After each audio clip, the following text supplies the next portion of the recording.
எவர் மனம் திருந்தி, இந்த மனம் திரும்ப விரும்புகிறேன், மனம் திருந்து விரும்புகிறேன், மனசில் மனசியல் இருக்குது, மானக்கேடு இருக்குது, குழப்பங்கள் இருக்குது, கோபங்கள் குரோதங்களும் பயமும் வெறுப்பும் இருக்குது, பழிவான குணமும் இருக்குது, நாளைய வாழ்க்கை பற்றி கவலையும் இருக்குது, பெருமையும் இருக்குது, பொறாமையும் இருக்குது, எல்லா குணங்களும் அப்படி இருக்குது. ஆனால் இது தப்புன்னு உணர்றேன், வேண்டாமே கேட்குறேன். எவர் மனம் திரும்ப நம்பிக்கை கொண்டு நடிச்சே செய்கிறாரோ, நான் என்னால் என்னை மாற்றி அமைச்சிக்க முடியாது, நான் சுத்தமாக இருக்கிறேன், நான் உணர்ச்சிகள் இருக்கிறேன், நீ பொறுப்பேற்றுக்கோ, நீ வெள்ள எடுத்து என்னை பொறுப்பில் விட்டுறாத அப்படின்னு அவன்கிட்ட ஒப்படைக்கிறாங்களோ, இதோட நல்ல செய்தி இருக்க முடியாது. நான் பார்த்துக்கிறேன், நான் தெரிஞ்சுக்கிறேன், நான் கண்ட்ரோலில் வச்சுக்கிறேன், இது ஒரு தீமையாக செய்தி இருக்க முடியாது. நான் வரும்போதுன்னா தீமையை அவங்களை விட்டு விலகவே உணர்வு விளையவே முடியாது, நன்மையில் நீங்கள் செஞ்சிடவும் முடியாது.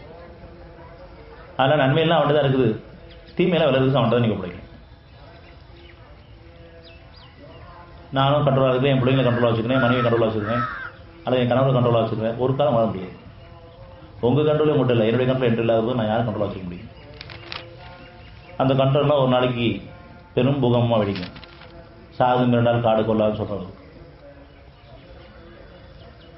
அதனால இந்த பாதை சிரமம் இல்லாத பாதை, உங்கள் கண்ட்ரோல் உங்களுக்கு கிடையாது, எல்லாருடைய கண்ட்ரோல் இறைவன் இருக்குது, படைச்சவன் இருக்குது. சரணடைஞ்சுங்க, அவனை சமர்ப்பிச்சு.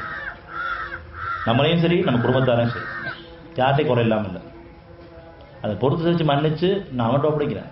என்னுடைய குறைகளுக்காகவும், என்னுடைய மனைவி குறைகளுக்காகவும், என்னுடைய பிள்ளைங்க குறைகளுக்காகவும், என்னுடைய கணவர் குறைகளுக்காகவும் நிறைவே இணைந்து நான் தேடுறேன்.